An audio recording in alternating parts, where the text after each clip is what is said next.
La segunda plenaria del día de hoy se titula Gender Gaps in Science, Technology and Innovation in Latin America. Y la moderadora de este panel es Julie Katzman del Banco Interamericano de Desarrollo.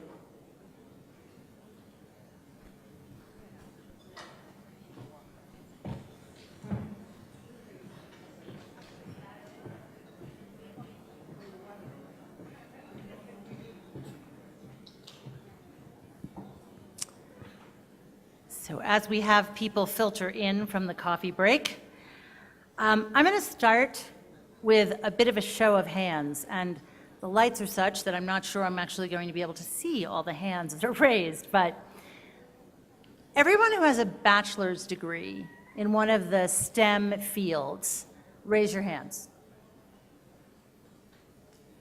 Okay, now, how about people with master's degrees in those fields? And PhDs? Okay, so if this room was representative of the world writ large, we might not be having this summit.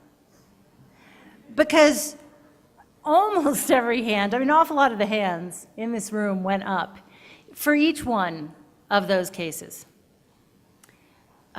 We need the next slide. There we go. But as we've heard a little bit beforehand, and as you can see right here, while women have closed the gender gap generally in terms of primary education and receiving bachelor's degrees, when we switch to the STEM fields, the world of numbers suddenly changes. Women have 30% of the bachelor's degrees in the STEM fields, only 20% of the degrees worldwide in engineering, and at the end of the day, only 19% of STEM researchers are women at the front end. So we know that these numbers, oh, that's kind of cool, good, thank you for that,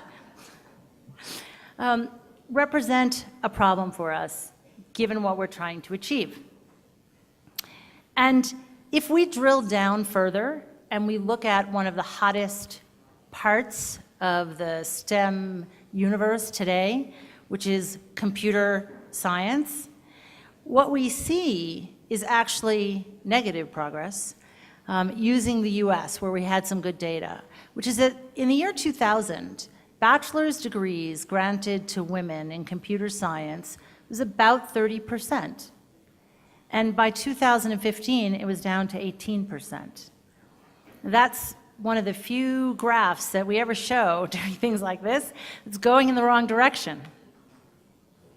So now we take just those two big pieces of data, and I'm just using this to kind of set the floor for the conversation we're going to have with our panel shortly. And say, how does this look if we look to Latin America and the Caribbean? Well, you'll hear more about data shortly, but data and reliable data are a little hard to get in the granularity that we would have liked. But this is one of the pieces of data that we have to use to extrapolate from. So if we look generally at researchers and the density of researchers, and we compare Latin America to the OECD and the United States, we see that there is one, more or less, researcher in Latin America for every 1,000 versus 7.2 in the OECD and 8.1 per 1,000 people in the workforce for the US. And those blue numbers underneath are what happens when we look at women. Now, you can see from that blue line that no one's doing well here. And actually, the gap for Latin America is less on the female side than it is on the male side, which is kind of interesting. But there's half of a researcher per 1,000 in Latin America who's a woman. And for those women in Latin America who have chosen the sciences as a field and have a PhD, if we look at data from the academies of science, which is what's in the green bar, doesn't matter that you can't really read it that well. I'm sure you have Argentina, Chile, Colombia, Costa Rica, Mexico and Honduras. Those top two bars are women percentages of bachelor's and master's. No, master's and PhDs, sorry. That green bar is women who are a part of the Academy of Sciences in their country. And when you look at the differential between those who have degrees and those who've been elected to the Academy of Sciences, and you compare that gap to that of men, there's a very big difference there. So from a career perspective, we can also see that having chosen those fields, women are having a sort of rough time. Gender inequality in science and technology, like gender inequality in any field, comes from a complex set of issues. From stereotypes, to conscious bias, to unconscious bias, and lack of role models. So let's take stereotypes. So these are t-shirts that are actually on sale. I'm allergic to algebra. I'm too pretty to do math. And I'm too pretty to do homework, so my brother's doing it for me. And these aren't being sold by like fringe retail outlets. Now that first t-shirt is from Forever 21, which is a very big chain in the United States. Now the good news is that it provoked a response and they stopped selling the shirt. But can you imagine if that shirt said, I'm too pretty to read? Would it have ever gotten onto the shelf? No. But somehow we've created a culture where it was pretty much okay to say that. And why? Because young girls in our societies generally are getting cues right, left, and center that tell them that maybe they're not so good at math, maybe they're not so good at science, and that's okay. And so looking at where those biases come from is a really important thing. And we've also got some randomized control tests to tell us this as well. So teachers in Israel and teachers in the United States, large numbers, were subjected to a test that had them grading papers, the same papers, sometimes with a girl's name and sometimes with a boy's name. And consistently, if they thought they were grading a girl's paper, and this is in the 5th grade, they gave it a lower grade. So again, we have signals being sent to young girls throughout society that this isn't for them. And if we think about role models, you know, these 4 guys are probably the most famous scientists in the world today, right? That's the cast of the Big Bang Theory, by and large. So Sheldon, Leonard, Howard, Raj, they're the scientist prototype at the moment. And what do they like to do? They like to read comic books, they like to play Dungeons and Dragons, and they live for video games, right? And so when you think about this, if this is the image of what is a scientist, is it surprising that only 14% of girls say they want to be scientists? It's interesting, my office volunteers at a multicultural high school in the District of Columbia. And I had the opportunity to meet with young women who were choosing science and technology as their field. One was about to go to university and study physics, another chemistry, a third robotics. And I asked in the course of individual conversations with these 3 young women, who are your role models? And each one of them had role models from fiction. And they were all from immigrant families, by the way. Not a single one of them had a living, breathing role model. That really tells us something. So we also have an issue with what does it mean to be a scientist? So we know actually that 90% of girls want to help people. So in addition to seeing that computer scientists look like Raj and Howard and guys like that, and that, you know, they like to play video games and they like to do this stuff, and getting cues from society saying you're not really good at this, then what is a scientist doesn't seem to be about helping people. And so we have this other issue of, if you can get over some of these things, now how do you convey to girls that this might be an interesting career and it might actually play to some of their strengths? But now if we get over that, we have the issue of, is it a level playing field? Next slide. Okay. So men in engineering get a 20% higher salary than women. 17% higher if they have a PhD in science. And if they actually do go into these careers and get paid less, 41% of women leave technology companies mid-career compared to 17% of men. So we've got a career pathing problem as well. And then if you're a science brain or an engineering brain and you decide to start your own company because you don't want to deal with that hierarchy that's not working out that well for women, well, only 6% of venture capital firms have a female partner. And that is actually one of the reasons that only 3% of venture capital funding went to companies with a female CEO. So raising money to get your company started is not going to be easy. Now, the only good news in that is that crowdfunding has actually started to favor women. It's not as good as getting venture money for a whole lot of reasons, but it's a way to start your business. And, I think this was mentioned in the previous panel. There are a lot of things that women have to do besides have their career. And we know that women spend much more of their time on unpaid care work than men do. Across the world, it's either somewhere between double or 10 times the amount. 2 times in Europe, 3 times in Latin America.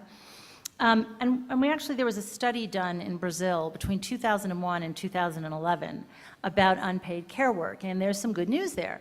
So the number of hours per week that women spend on unpaid care work went from 22 hours to 20 hours. And the other good news is the number of hours that men spent went up. But it went up from 10 hours to 10 hours and 8 minutes. And we don't know what the sampling error was. And so all of this kind of leads us here, which is those orange bars are the percentage of women in the technology jobs at the major tech companies. And those numbers range from 10 to 24%. And we've talked a little bit up until now about why is this important. It's not just important because it's the right thing to do. It's important because of competitiveness and productivity. And Latin America has a problem with competitiveness and productivity in the world, and that actually is one of the areas that the IDB focuses on. So if we're going to address those areas, we have to address this problem. And you can see that when you look at company performance. I always say that one of the only good things that came out of the financial crisis was that there was now data to look at what's the effect of more women on boards of directors and in senior management, and we actually now know some of those things. So we know that when there are more women in senior management on boards, profitability is substantially higher, return on equity is substantially higher, shareholder returns are higher, the likelihood of bankruptcy is lower, governance in companies is better. So we know these things, and these are what things that make companies competitive. So if you lack diversity, you are at a competitive disadvantage. And I said earlier today that having more women in the workforce and having more women in important positions in the workforce is a driver of GDP growth. And you can see here, based on some McKinsey Institute numbers, if Latin America, all the countries in Latin America reached the best of the countries in Latin America, GDP in the future would be 14% higher. And then we get to wealth creation. For good or for ill, power and money are highly related to each other. And where is wealth being created and where is it going to be created in the 21st century? In science and technology. And this shows what happens when women are not adequately represented. Of the 159 billionaires that have been created this century in technology, only 10 of them are women. And if we were looking at only the top 100, 7 of them would be women. And that has a big impact on how society is shaped going forward. So how do we level this playing field? Well, we think that part of leveling the playing field is raising awareness, and that's why events like this are so important. That we we set goals and we measure the advancement of those goals. And we increase the interest of girls in STEM by ensuring that there are opportunities for them, and we address conscious and unconscious bias. And we make sure that we engage men as male champions for change, because without the men, we're not going to get where we need to get. So I'm going to wrap up this portion with, you saw at the beginning, those of you who were in the room, there was a picture, and it said, "What's wrong with this picture?" Well, that picture is related to this one. This is a Solvay conference, which is the most important conference for physics in the world every year. And this was 1927.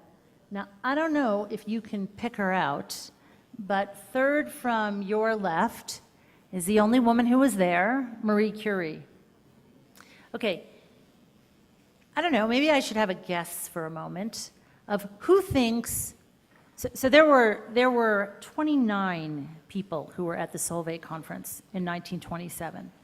There were 69 people last year. Okay, I'm going to take a couple guesses. How many people think there were more than 10 women in the 69? Okay, a few brave souls. How many people think there were more than 5 or more women? Okay, 3 or more. Okay, let's go to the next page. You're going to have a really hard time finding them because there are only 2. And I think that is a perfect way to tell us all that we desperately need to change this picture. And, oh, I lost that page. So we are going to address in the panel now the series of questions that we had, which is how do we level the playing field? And what role does data play? And where are we today? And what are some of the things we might be able to do to change that picture? So with that, I will go take my seat over there and we'll engage with our terrific panel.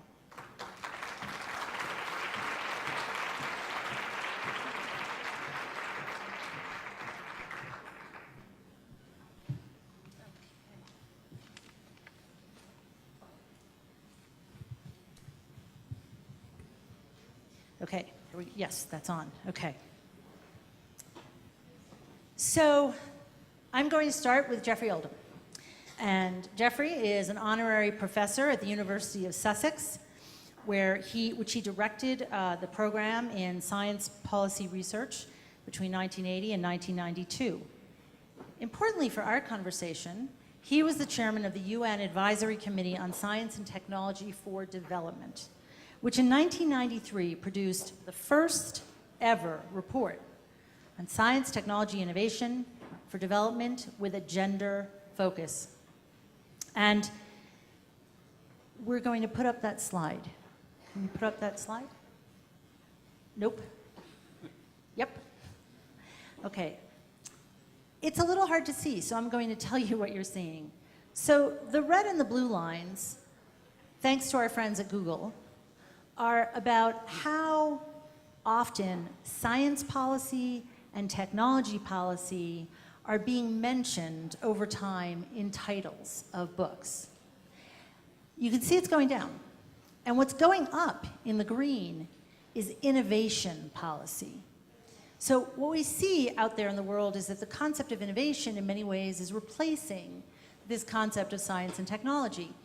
And Geoffrey gave me an example earlier today to make the point even more strongly that the Prime Minister of China, in an address to the Communist Party recently, mentioned the word innovation 61 times during his speech. So, you can see that the largest economy in the world is really focused on innovation. And our job really is to think about how do we add a gender dimension to innovation. Geoffrey's been working on this pretty much his entire life, and we'd like to hear from you on that. Not quite all my life. Me first. But for the last 25 years, it's been a theme which I have been educated about and have studied quite extensively, I must admit. And so it is a very great privilege to be here amongst a group of people who are so dedicated to the issue of science and technology and gender. But what I would like to do is to remind you that it's not just the science and technology, but it's innovation, which, as Julie just said, is becoming increasingly a significant issue for governments. And this is from Google Books, and without all the blemishes of Google Books, it still is an interesting indicator of how science policy, technology policy, and innovation policy have changed over this 25 years since I first became involved. Now, Pull the microphone closer. What I would just like to mention on this is that when 25 years ago the UN created the UN Commission on Science and Technology for Development, it was 2 years before the Beijing Women's Conference, and at its first meeting it decided that it would focus most of its attention over the intervening 2 years in trying to understand what are the issues of science and technology, without the innovation then, and gender and development. We had 8 women and 8 men on this working group, working together over about an 18-month period. We had a secretariat which commissioned a whole series of background studies, and we surveyed the literature about science, gender, and development at that time. We came to the conclusion that there were 2 categories of issues which needed to be addressed if we were going to get greater gender equity in this whole area. The first set of issues were the issues to do with girls' education in science and technology, together with all of the issues facing women's careers in scientific and technical topics, and which Chair Julie has so adequately addressed a few moments ago. But there was a second set of issues which were to do with the impact that development programs and development projects, particularly those which introduce new technologies, were having on the lives of people in developing countries. So, Geoffrey, let me jump in and say, maybe the best way to talk about that is, can you give us an example, maybe of like a spectacular success and a spectacular failure, as it relates to taking into account, or not, the gender of people in development projects? I think if we were to take the example that first intrigued me, this is not a Latin American example, it's an African example, and it's about the staple food of much of West Africa, gari. It's a type of flour produced from cassava.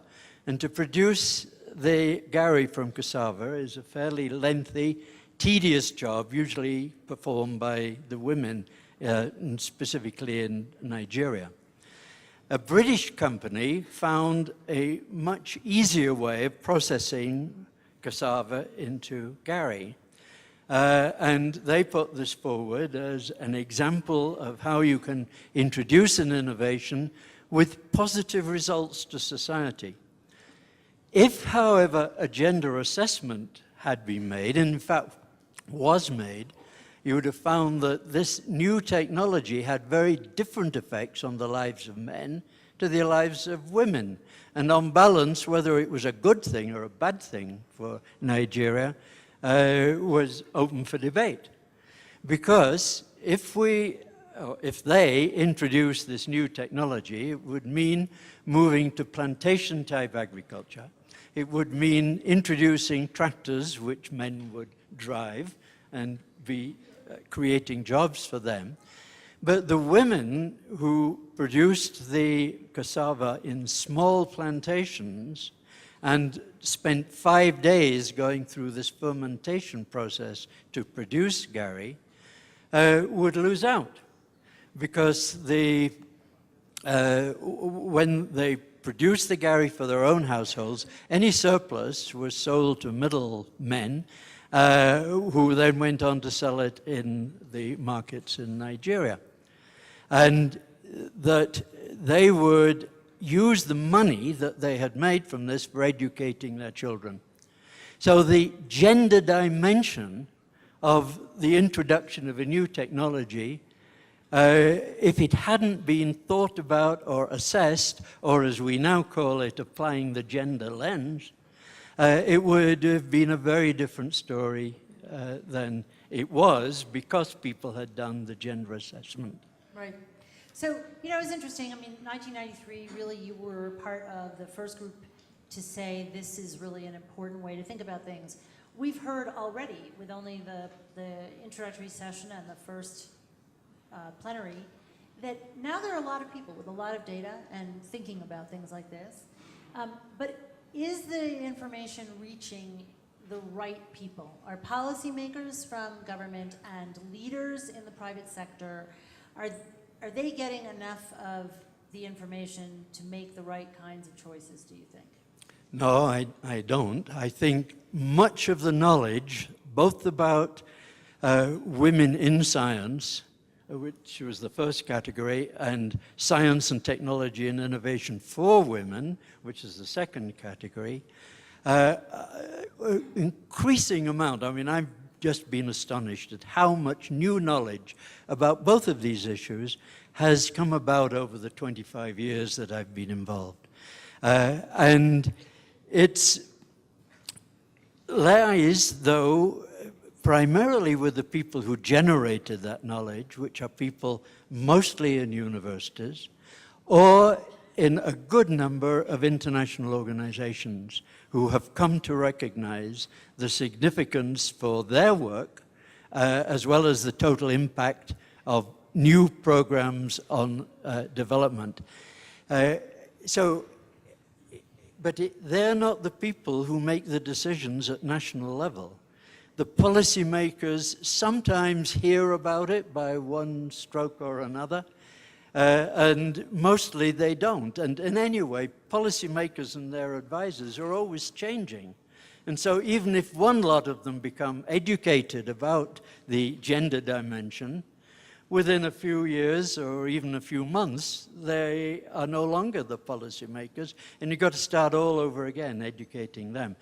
The administrators of universities, because many of the problems that you've described relate to trying to make science departments in universities more gender-friendly. And that's largely a responsibility of the administrators. So I think we have a major task to do in creating awareness. Now, I've been involved in the last 2 or 3 years in helping to create an organization called GenderInSITE. Gender in Science, Technology, Engineering, and Innovation site. That is trying to help with this task of creating greater awareness about the issues. Well, the great news is that sitting in this audience are a whole lot of those policymakers and others who can help do exactly that. And I think José Franco is an astrophysicist. Things I have to admit I can't even begin to understand. Someone tried to explain about black holes to me once, and I got to admit I felt like I'd been sucked up by a black hole. But who is now the general coordinator of the Science and Technology Advisory Forum of Mexico, and who previously was the head of the Mexican Academy of Sciences from 2012 to 2014. And it's sort of a continuation of this theme, which is, you know, I am constantly struck over the last 5 years, this conversation has advanced hugely, thanks to people who've been trying to make it heard by more. It has become much broader, and you could hear that today. So I'm curious as to when it's 2012, it doesn't seem like that long ago, but were you thinking about these issues as the head of the Mexican Academy of Sciences? Were you able from that perch to do anything to change the conversation and move things forward? Thanks, Julie. I'm going to use the privilege of being in Mexico To speak in switch into Spanish. You bet. Yes. Yo creo que las cosas han cambiado sustancialmente en los últimos años, no solamente en México, sino en todo el mundo. Y por supuesto que cuando fui presidente de la Academia Mexicana de Ciencias, uno de los temas que preocupaban muchísimo era la participación de las mujeres en ciencia y tecnología. Es importante que subraye que antes de que yo fuera presidente, tuvimos a la primera presidenta de la Academia Mexicana de Ciencias, la doctora Rosaura Ruiz, fue la primera y única hasta este momento. Cuando estuve en la presidencia, pues obviamente una de las cosas que me interesaba muchísimo empujar era la posibilidad de que hubiera una segunda presidenta mujer en la Academia Mexicana de Ciencias, y de hecho logramos hacer que hubiera una participación importante de las mujeres para el puesto, y una mujer ganó. Lo terrible del asunto es que la UNESCO se la robó. Oh, okay, that's the problem. La UNESCO le ofreció un magnífico puesto, está en este momento ella en París, tuvo que renunciar al puesto que tenía en la Academia Mexicana de Ciencias, y entonces, bueno, no pudimos tener en este momento a otra mujer al frente de la Academia Mexicana de Ciencias. Pero bueno, yo lo que quiero ilustrar con esta anécdota es que efectivamente este es un tema que preocupa, me preocupó a mí, le preocupa al presidente actual de la Academia Mexicana de Ciencias, y las cosas han cambiado ligeramente. Y han cambiado ligeramente porque, como toda academia de ciencias en el mundo, la entrada a la academia es por méritos y se requiere una cierta madurez, una vida de trabajo, y las personas más jóvenes no son necesariamente aceptadas en un momento temprano de sus carreras. Lo que podemos apreciar en este momento es que el número de mujeres participando tanto a nivel de licenciatura como en los posgrados ha aumentado de manera, yo creo que bastante sustancial, y veremos en el futuro el impacto de este incremento. Pero en este momento es muy difícil tener, digamos, estos cambios tanto en la participación en la academia como en el Sistema Nacional de Investigadores, que es el sistema que rige, digamos, la calidad del trabajo de investigación aquí en México. Las cosas han cambiado, ciertamente. Tenemos una participación casi igualitaria en áreas como ciencias sociales, humanidades y ciencias de la salud. Y las partes en las cuales estamos muchísimo más cojos son en físico-matemáticas y en ingenierías. Y bueno, pareciera ser que se tiene la percepción de que las ciencias físico-matemáticas son más complicadas que las otras, pero bueno, esto no es cierto. De hecho, la astrofísica es bastante más simple de atacar y resolver que el problema de género al cual nos estamos enfrentando.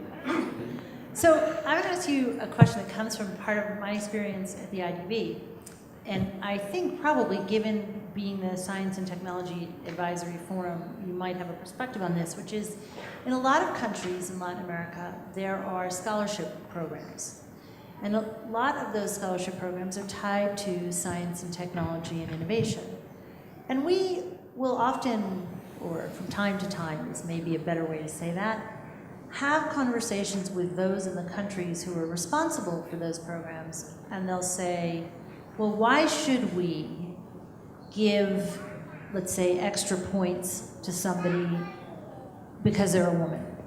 Why wouldn't we just rank everybody and, let's say there are 15 becas available, take the top 15, even if they're all men. And you know, we've had this conversation about diversity, and that when there's really good evidence now that if you have a diverse group of people solve a problem, you get a better solution. So clearly, you want some of those scholarships going to diverse people, whether it's people of color, people of disabilities, women. So how successful, and be totally straight here, when you're with male colleagues who are in the decision-making roles, in the science fields, does this come up? Have people started to change, really understand that there's actual return to being more diverse and to thinking about that when you do things like award scholarships? Yo creo que debido a que se subraya el mérito para asignar becas y para asignar toda una serie de recursos en proyectos de investigación, no son únicamente becas. Entonces es el mérito el tema que se pone como en primer lugar y difícilmente se utiliza el término de género para tomar una decisión si el mérito no es alto. There's a difference here between mérito no es alto or no es el mismo. Because, right, no matter what you do, there's subjectivity in talking about, quote, merit. Bueno, pero digamos, en los grupos colegiados, pues, digamos, hay, uno siempre se puede equivocar, por supuesto, pero siendo un organismo colegiado, la posibilidad de equivocarse es un poco menor que cuando uno lo toma en solitario las decisiones. Pero, digamos, cuando el colectivo considera que los méritos son similares y hay una persona que sea del género femenino, se le suele dar, en ese caso, efectivamente, preferencia, si es que no hay para dar, digamos, recursos en ambos casos. Y en algunos de los comités en los que he estado, también se considera si la persona viene de estratos sociales de bajos recursos, también estimular esta parte. Pero yo no sé cómo podríamos, digamos, cambiar parte de estas cosas, porque definitivamente si uno lo que desea es que el trabajo en ciencia, tecnología e innovación sea de alta calidad, uno tiene que dar un puntaje alto a la calidad, a los méritos de las propuestas. We'll talk about unconscious bias in a little bit, which plays into this. So thanks for that. So today, actually, well, I'm going to save that. I'm going to move to Janet. Janet Stotsky is a researcher who has focused on these topics. She had a 21-year career at the International Monetary Fund, where she held managerial positions in the fiscal affairs and African departments. And one of the things that I've mentioned and others have mentioned is there needs to be more research in this area. Plays into that question and many others. And we know that this is not just a problem of equality. We know that it's a problem of competitiveness. We know it's a problem of other areas of that. And that's part of the reason, and to Geoffrey's point earlier, that McKinsey has done the work that it's done over the last couple of years, which is to take this out of the fora that are people who are only interested in this topic and try to put a brand on it and make it more mainstream. And they've shown a number of things, as I mentioned before, about economic growth and the like. But Janet, what do you think we actually know now versus what we think we know? It's on.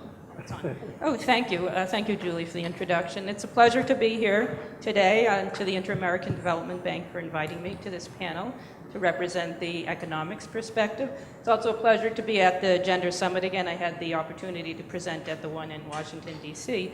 2.5 years ago. So it's very nice to be in an audience of scientists and engineers. It's different than usual. So speaking of which, in terms of what we know and what we don't know. In fact, what we don't know is quite extensive, but what we know is growing, and that's the good thing, that there's a number of areas of research that are being looked at, and I would define this in two different paradigms. There's the macroeconomic perspective and the microeconomic perspective. So in the macroeconomics, we're looking at the broader aggregates of the economy, output and growth, and as Julie highlighted in her overview, it's important that we understand things at that level because of the importance of the macroeconomy to generating jobs and a better quality of life. So there's not too much research that looks at the issue of gender from the macro perspective, but there is a growing body, and McKinsey is a good example of one.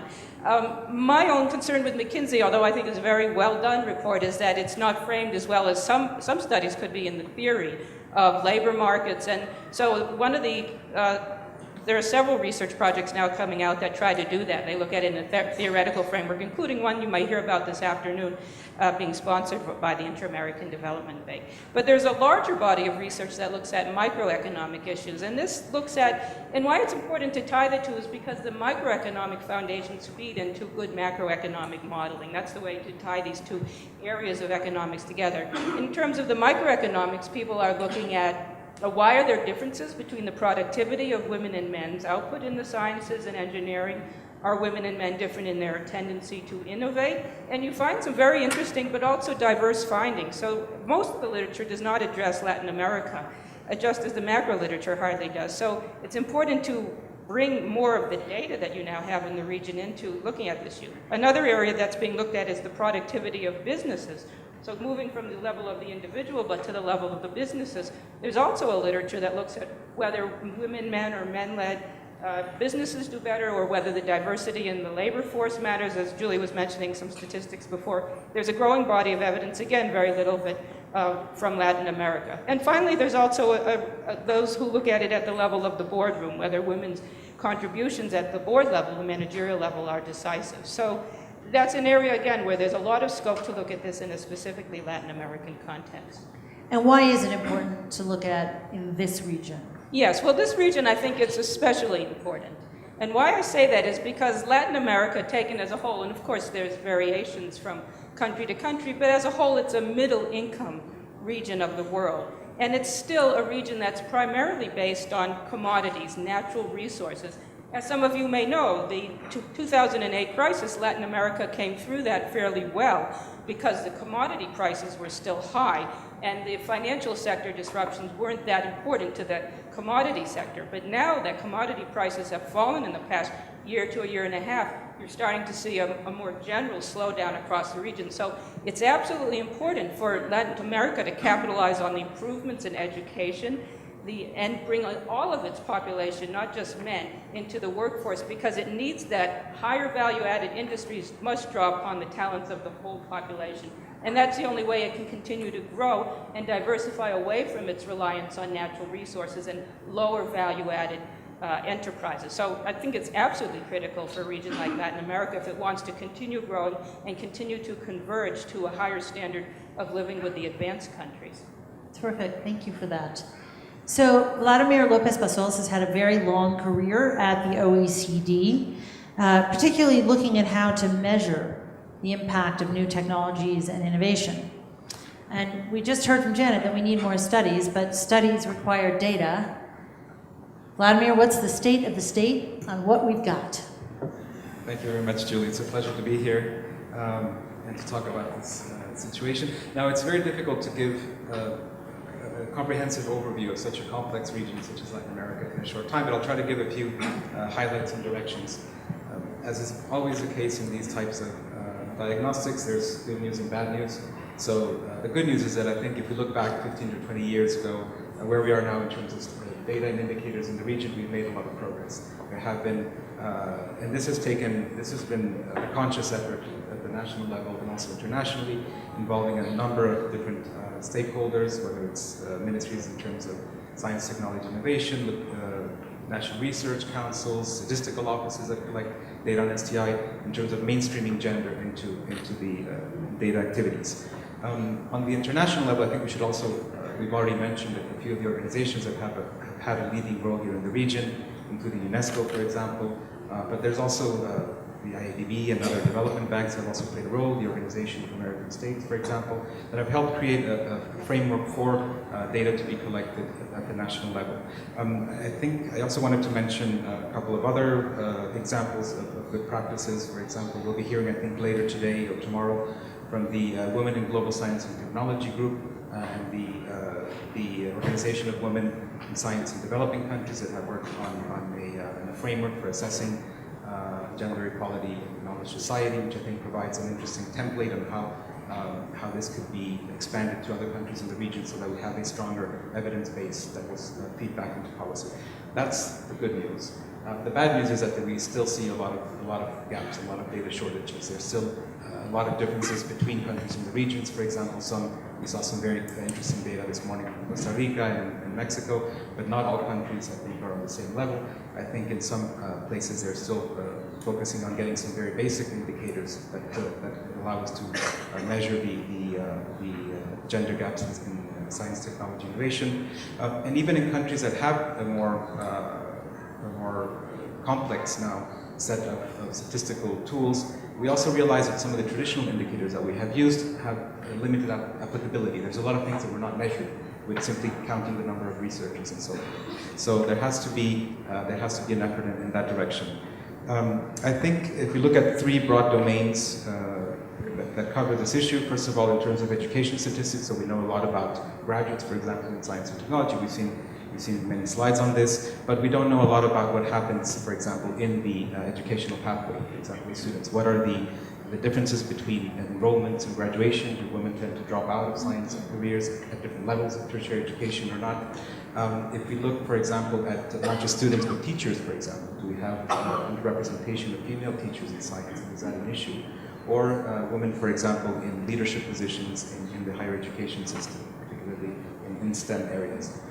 In terms of the science and technology workforce, I would call, again, we have a lot of statistics on researchers, men and women, but we don't know so well what happens, for example, throughout their careers in terms of, and these are often things that are very difficult to measure using quantitative indicators, for example. What are the attitudinal barriers, other obstacles that they face in terms of advancement? We saw some data, for example, on compensation, which we see still significant wage gaps, and we need to work better on understanding this and measuring this in our region.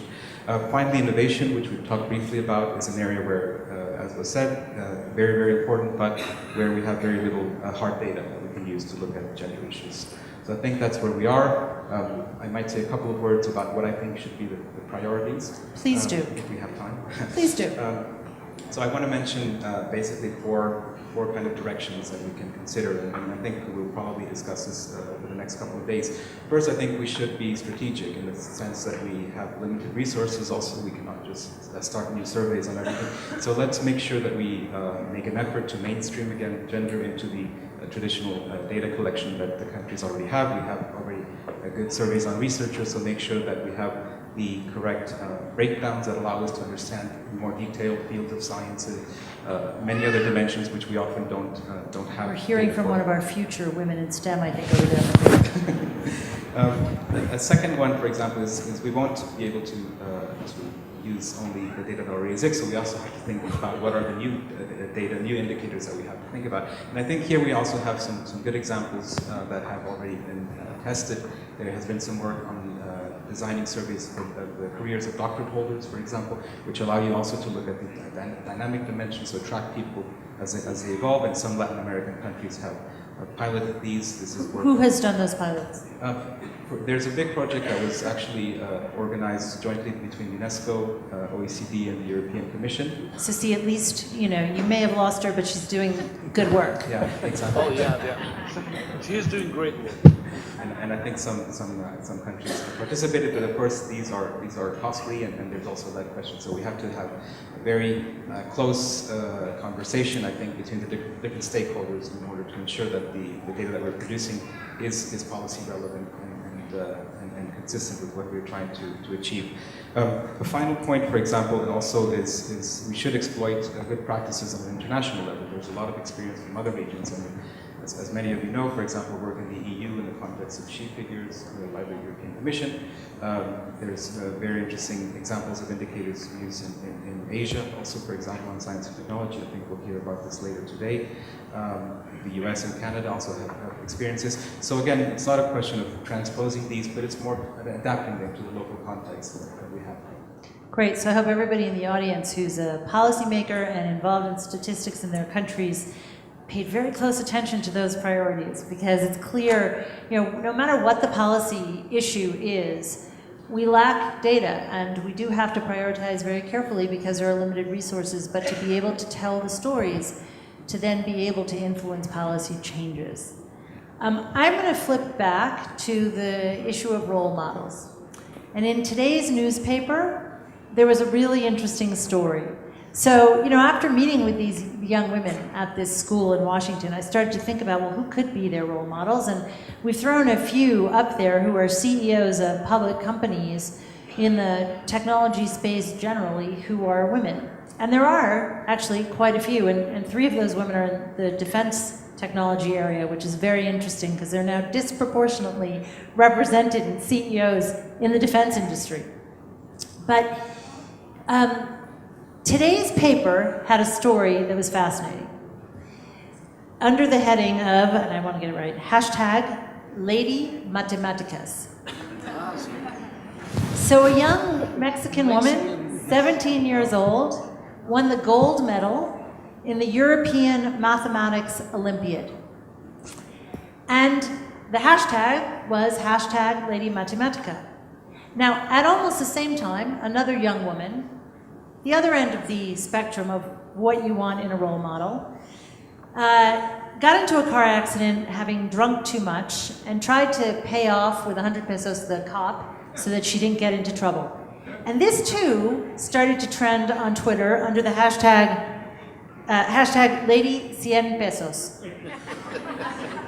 Now the really good news is Lady Matematica out-trended Lady 100 pesos. And here we have but there's a funny twist to this story, which is it wasn't on the front page, it wasn't in the business section, it wasn't in the science page, it was in the people section. Because it's human interest. But here we have an example of a 17-year-old who's going to join her, I can't remember if it was sister or brother, at MIT in the fall, who is clearly a terrific role model. But we don't see that much, and it's hard to find those women. So I'm interested in hearing from you guys who all are playing in this field in different ways. What is a way to kind of turf up these women who are role models and find ways to plant them into the public consciousness? And not everybody may have a point of view on this, but I'm going to guess that you might. Sure. Bueno, yo creo que es, digamos, un tema importante y bueno, que lo subrayas porque, es un tema importante y que bueno que lo subrayas. Yo creo que es importantísimo el que los medios, la prensa, den a conocer los éxitos de personas jóvenes, no importa si son hombres o son mujeres, pero sobre todo si son mujeres. Y en el caso de esta chica de 17 años que ganó el concurso, pues yo creo que estamos muy contentos, muchísimos. Y quisiera decir una cosa, digamos, en estas mismas líneas. La Academia Mexicana de Ciencias todos los años organiza olimpiadas nacionales para seleccionar a las personas que van a ir a las olimpiadas internacionales, y la participación de las mujeres ha ido en aumento y el éxito de las mujeres también ha ido en aumento. Y otro punto en donde el éxito de las mujeres ha ido en aumento es en los premios que da año con año la Academia Mexicana de Ciencias para las mejores tesis en diferentes áreas. Hemos tenido años en los cuales todos los premios han sido ganados por mujeres.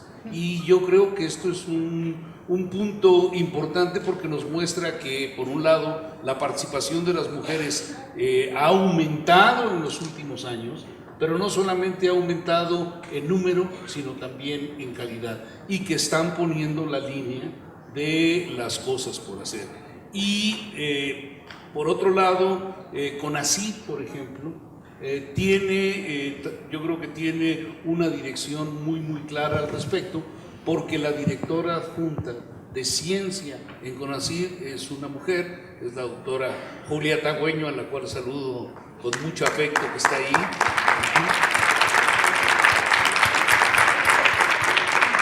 Y yo creo que ella se ha preocupado por estimular toda una serie de iniciativas que vayan en la dirección de una mayor participación de las mujeres en todos los niveles, tanto jóvenes como ya investigadoras maduras. And in fact, today the Mexican government announced a new initiative called Código X, Codex, to incentivize and create opportunities for young women to engage in ITC and innovation. It's interesting because girls who code in the United States, you know, the numbers we're talking about, the gross numbers, are actually relatively small. So it doesn't take so much to have a quantum effect on moving the needle. So, you know, that number of decreasing women who are going into computer science in the US, so only 8,000 women, more or less, received bachelor's degrees in computer science last year in the United States. Well, Girls Who Code, by the end of this year, will have had 40,000 young women go through their program. And 90% of them, when they started, had no interest in computer science when they went to college. And 75% of them, when they did finish, had some interest. Doesn't mean they'll major in computer science, but they had some interest. And so this is another area where I think, you know, just you can combine this with the previous question, which is other initiatives and ways to think about engaging young girls and making this fun. We at the IDB are supporting a project that not only is engaging young women, but is engaging young women of low income to learn to code. And it's active here in Mexico. It just graduated its first class of about, I think, 35. And their incomes went up 3.5 times when they finished this program, and most of them have gotten jobs programming in Mexico.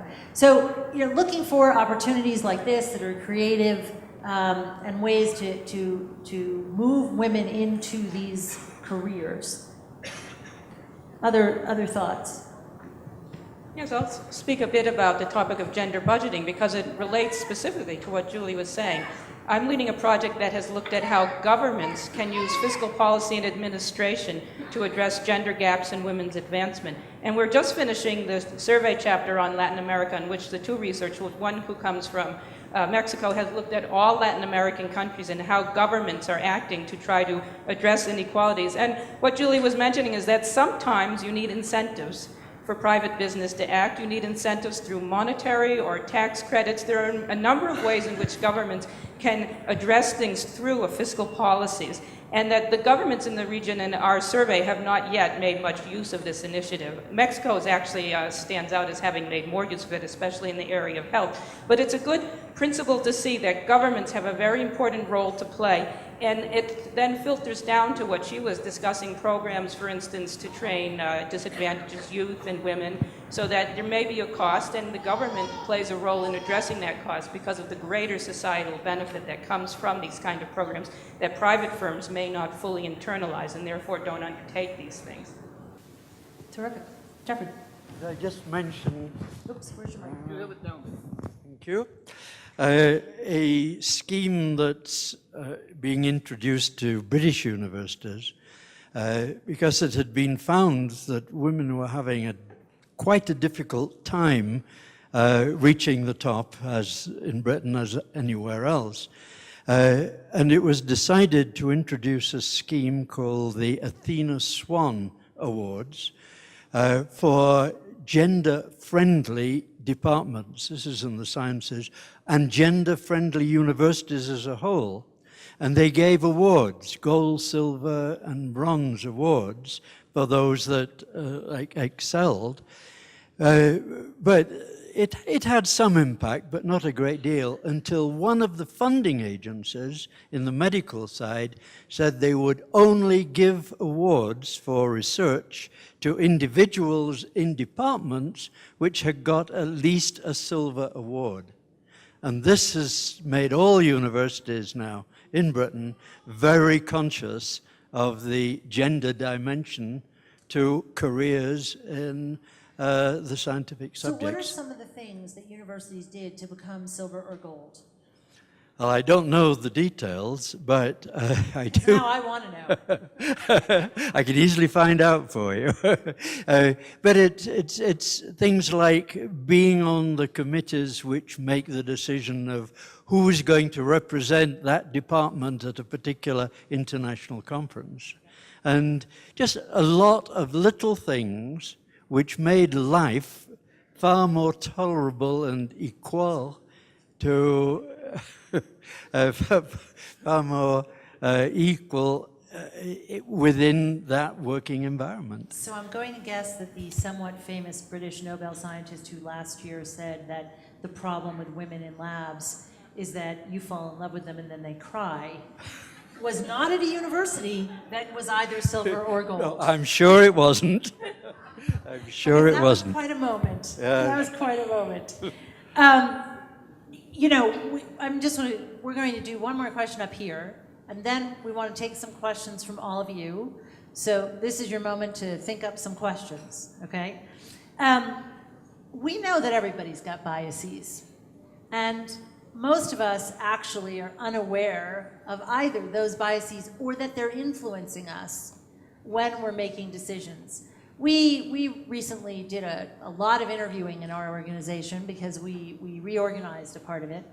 And everybody who was involved in those interviews had to go through a specific training on unconscious bias and do one of the online unconscious bias tests, which you may think you're the most unbiased person in the world. After you do one of these online tests, you take a sit back and you go, oh my God, that's me? Because you can't fool it, because it's about speed and your biases just pop out. And it was really interesting to see how everybody saw themselves after they did that. Now, I mentioned that the 5th grade teachers on the math tests, there's also a relatively famous experiment that was done with 6 research institutions that Yale did. And they had the same application for a senior lab manager, and in some of the cases they put a woman's name on it, and in the other cases they put a man's name on it. And in a very statistically significant way, the woman, remember, she's exactly the same as the man, was consistently rated lower, was seen as less competent and less hireable. They were less likely to recommend her to go forward in the process. This to me is very interesting. She was less likely to be considered to mentor. And if they were going to hire her, they were going to offer her a much lower starting salary. So, you know, it's really easy when what you're doing is hiring an orchestra. You put up that famous curtain, and the next thing you know, your orchestras are pretty much 50-50. But most of us don't live in that world. And I don't live in the world of science and technology. Honestly, I live in the world of finance. Not an easy world from a gender perspective either, but what are some of the ideas and some of the thoughts that you all have when we talk about unconscious bias and how we go about addressing that? Julio. Bueno, yo creo que los prejuicios son, los tenemos por todos lados. En cualquier cultura que vivamos vamos a tener una serie de prejuicios ya interconstruidos en nuestra forma de ser. Y darse cuenta y cambiarlos es muy, muy complicado. Entonces, definitivamente vivimos con muchísimos prejuicios y creo que el tener role models que muestren que esos prejuicios no son adecuados es muy, muy importante. Por ejemplo, yo estoy claro que en el caso, por ejemplo, de Estados Unidos, el tener una mujer al frente del National Science Foundation es muy importante y puede tener un impacto futuro. Y creo que dentro de esto también va a ser muy importante el hecho de que la presidenta electa de la Academia de Ciencias de Estados Unidos es una mujer, es una geofísica, no sé, Geoffrey, si la conoces, es Marcia. Y yo creo que esto pues va a tener definitivamente un impacto, pero en lo que ese impacto nos llega, yo creo que vamos a seguir viviendo un buen rato con los prejuicios que son definitivamente inconscientes. Estoy totalmente de acuerdo. And what you're seeing on the screen right now, by the way, are inventions by women. And some of the things that are up there are life rafts, and the refrigerator, and the dishwasher, and the fire escape, as well as COBOL, and the fundamental technology that underlies most of our wireless technology. But, you know, when you think about this, you realize that excluding women from that piece of our lives, okay, I'm sure at some point a man would have invented the dishwasher. But it wouldn't have been when a woman invented the dishwasher, right? And so the shape of our lives is different based on whether or not women are in this value chain or not. I'd like to comment from economics, because there's been a number of studies that have been also looking at that same issue. And I doubt men would have thought about inventing the dishwasher because their increase in unpaid labor was 9 minutes, I think. Was Yes, the that's right. Over 10 years, by the way. Over 10 years, so you know, the dishwasher doesn't loom that large. But there is some interesting literature being done by Esther Duflo and others who are at the MIT lab. They do work from developing countries, and they have a very interesting study on India, how setting quotas for women's political participation, and usually we frown upon quotas. We say people should be judged on their merit. But the idea is that in a country where gender bias is so entrenched, you need to set a quota. And what they found was that putting women into these positions changes people's attitude toward women in political life, so that the quota served a purpose in that it allowed people to see that when women are there, they can do a good job. Now, when the program first started, the problem was that women's husbands were coming to the meeting, and it turned out that the women were not being able to actually express their views. So they had to change the program to actually ban the men from the political meetings. But there are research now that show that this biases exist, but they can be changed by demonstrating and having women in those kind of positions. And they also showed that when women were in those positions, the priorities changed. So monies got spent on families and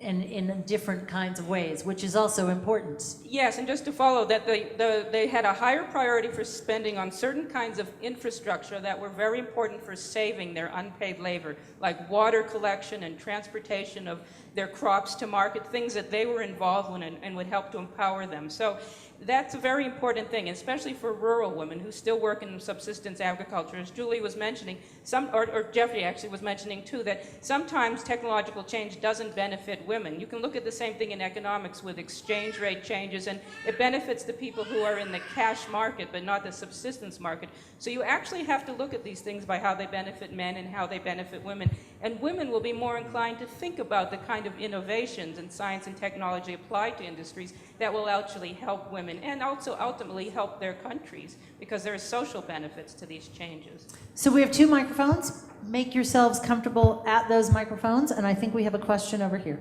Yes, thank you. ¿Está funcionando? It is, but it's clearly meant, Oh, okay. it's clearly meant for someone much taller than you are. Okay. A man plays the mic. Gender bias. Thank you very much. I want to make some points about innovation. And now Before you I- start, I'm going to say we only have about 10 minutes, so whoever Yes, does, it will be very short. let's make sure everyone keeps it short.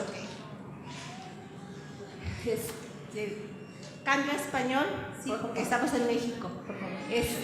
Innovación tiene 4 actores: academia, gobierno, la industria privada y la sociedad. ¿Sí? Entonces aquí quiero puntualizar la parte de la sociedad y de desarrollo sostenible, especialmente en América Latina, por el ejemplo que dio sobre Nigeria. Nosotros tenemos aquí una gran riqueza, que son todos los grupos étnicos, las culturas precortesianas. Aunque a eso no le acostumbramos llamar ciencia, tienen conocimientos desarrollados por miles de años. Entonces, tenemos la gran oportunidad de trabajar con esos grupos, con esos conocimientos, más ciencia y tecnología modernas, para lograr esta innovación. Ejemplos, ellos tienen tecnologías agrícolas, conservación de semillas, muchas de nuestra biodiversidad, plantas medicinales, técnicas de conservación de alimentos. Entonces, no debemos de excluir de la parte de ciencia, tecnología e innovación esto. La importancia desde el punto de vista económico es que, como dijeron, nosotros producimos fundamentalmente commodities, pero utilizando estos recursos y considerando que la mayoría de las tierras agrícolas, por lo menos en México, son de temporal y menos de 2 hectáreas, podemos tener productos de muy alto valor agregado y diseñar máquinas, como usted dice, plantas adecuadas para sus procesos, con su cultura, y llevar estos productos a mercados nacionales y a mercados internacionales. Gracias. Gracias. So I think that makes the point that diversity is more than just gender really well, right? It's across a range of things, and the fact that indigenous peoples of all types and all different indigenous groups have had great innovations that can be brought back into the innovation value chain and from which everybody can benefit. It's a really great point, really great point. Good afternoon, I'm Kitty Didion from the US, and I just wanted to talk, and I had a question for the panelists, somewhat on the Athena Swan thing that Jeff, you mentioned, and I've actually had the privilege of reviewing some Athena Swan projects in the UK. And from my perspective, what's interesting about them is not like a ranking of who's first, second, or third, but the institutions come forward and say, we've done and collected the data, we know what's happening in our institutions, and in order to get the bronze or the silver or the gold, here's where we want to go, and you're measuring yourself against your own expectations. And I think that's a really important conversation for us to have. We are coming from different countries that have different resources, that have different capabilities, and looking at how we can use data effectively within our own institutions, within our own organizations, to say we may be starting at different places, but how can we get some successive movement, and how can we learn from each other? And that was my comment. Great. Anyone want to comment on that? Further on that, I have one more point to make. So let me just say that is very similar to the EDGE certification for private companies, which is also along the same lines. Get the data, know your starting point, put in place a plan, follow the plan, get where you're going. Oh, we do have a line. Let us take these questions and. Okay, let's take. Why don't we take 2 questions at a time, or why don't we hear all 4 of your questions, and then we'll decide who answers them. Oh, I didn't even see that microphone. Okay, all right. Actually, fair side, we'll take these 2 first, because this side of the room has not been heard from. Hola, buenas tardes. Soy estudiante de un posgrado a distancia y mi pregunta es, CONACYT tiene apoyo a estudiantes de posgrados a distancia en matriculación, más no en manutención. El nivel de exigencia es igual, ¿no? Ya sea a distancia o presencial. Mi pregunta es, ¿qué estrategias tienen o proponen las multilaterales a organismos nacionales para la formación de mujeres que estudiamos posgrados en línea? Okay, let's take the next question as well.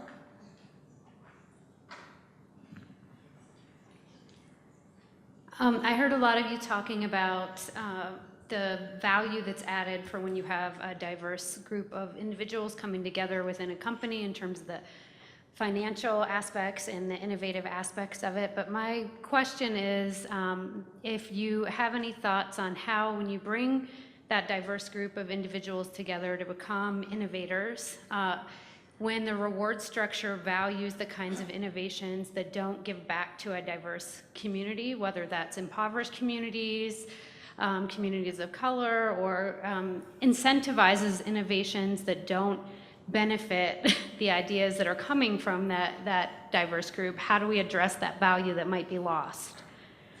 Okay, and let's take the first one here. We'll take the 3 questions, and then we'll take those last 3 questions in the last round.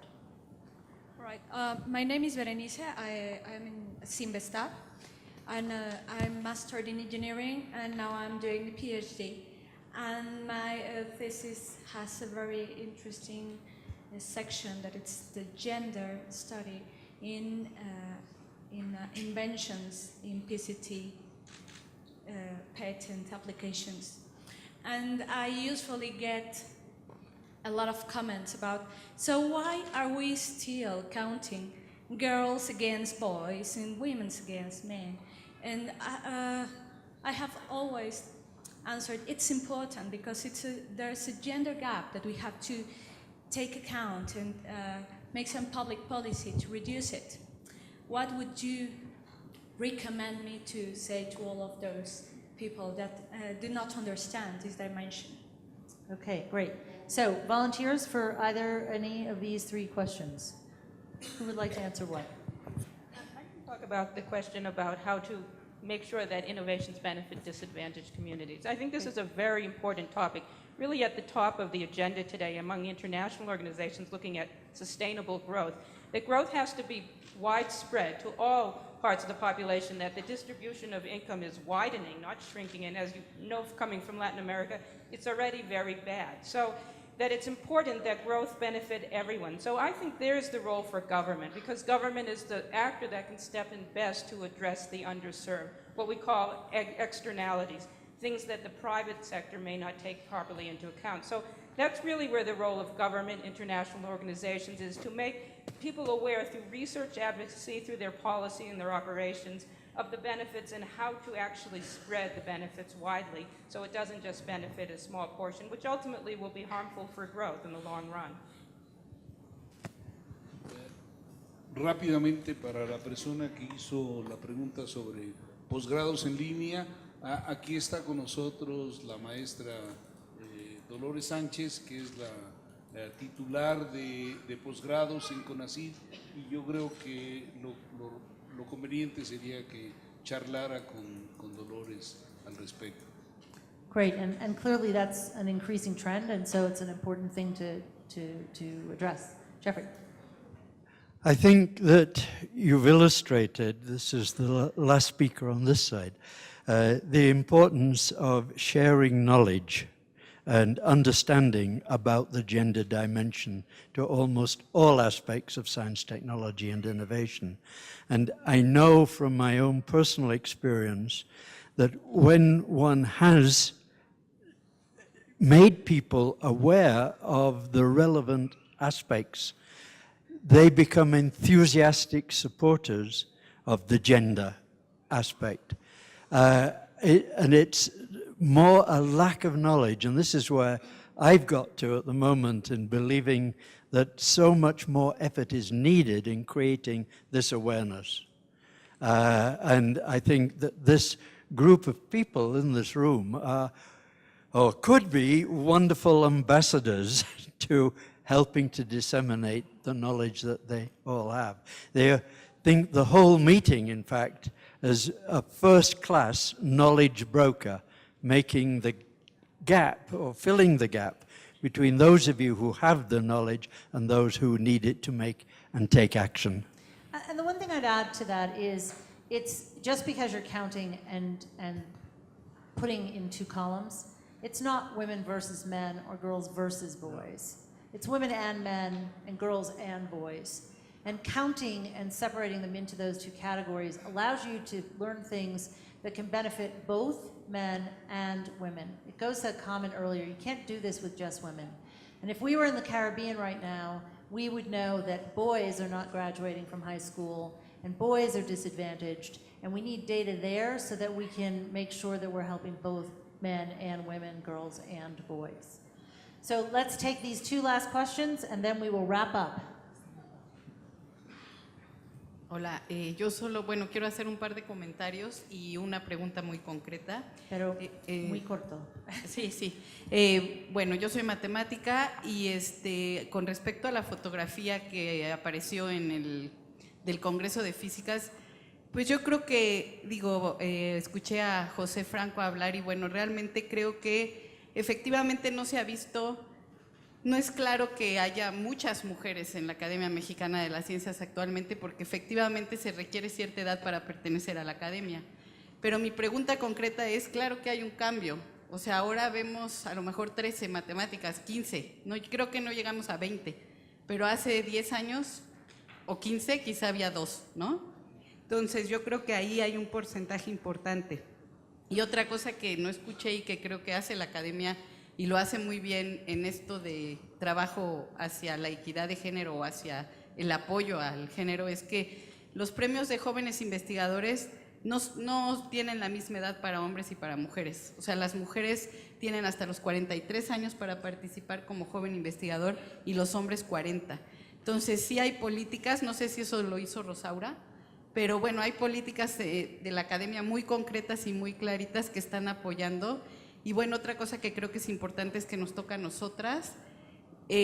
Para entrar a la Academia Mexicana necesitas de alguna manera un mentor, ¿no?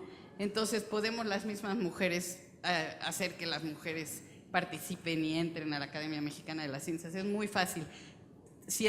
La gente que está ahí tiene méritos. Entonces no es difícil que tú misma como investigadora lleves nuevas investigadoras, ¿no? Entonces bueno, era nada más esto. Gracias. Y el último. You were the one who put up the original mic, obviously. My name is Milton Resendez.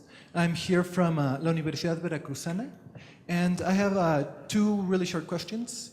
One is focused on data collection and economy, and one is focused on the priorities we have when it comes to the economy and equality.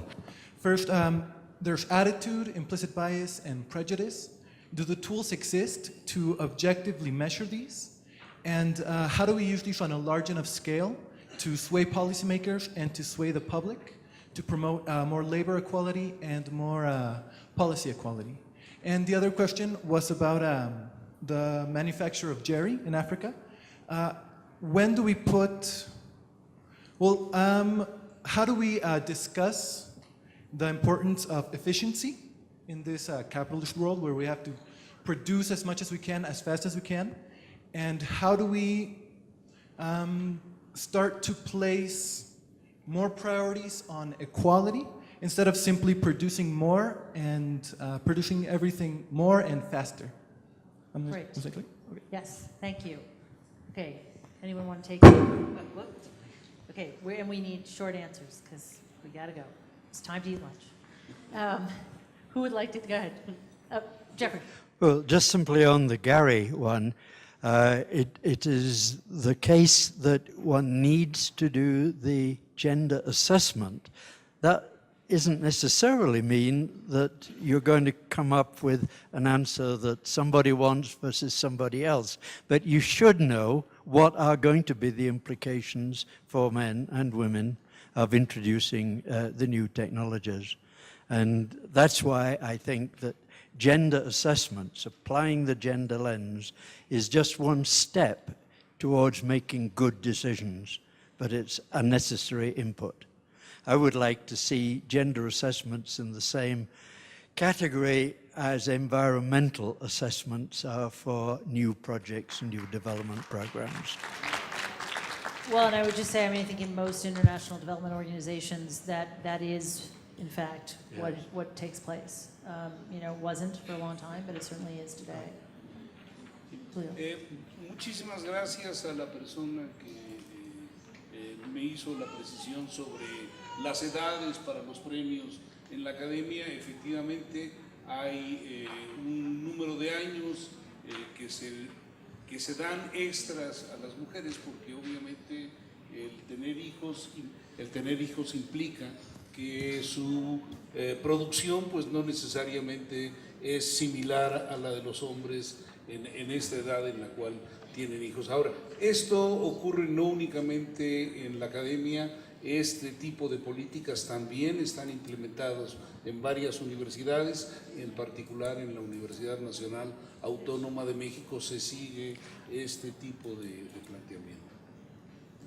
Great, and I guess on the data question, yeah, I mean, there are ways to account for bias, and some of them have to do with using big data, others have to do with other statistical manners, and I think that the other part of that question about labor equality and policy equality is sort of a bigger policy question.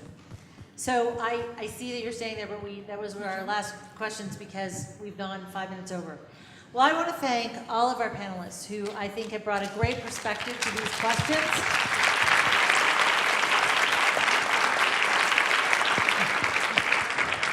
This was a lot of fun for us. I hope it was a lot of fun and informative for you. And with that, I believe our MC is going to tell everybody what comes next. Food. Los invitamos a pasar al primer piso del hotel, donde se va a ofrecer la comida del día de hoy. Ahí mismo va a ser la cena del día de hoy. Y les recuerdo que tenemos que estar de regreso a las 2:30 para continuar con el programa de esta tarde. Gracias.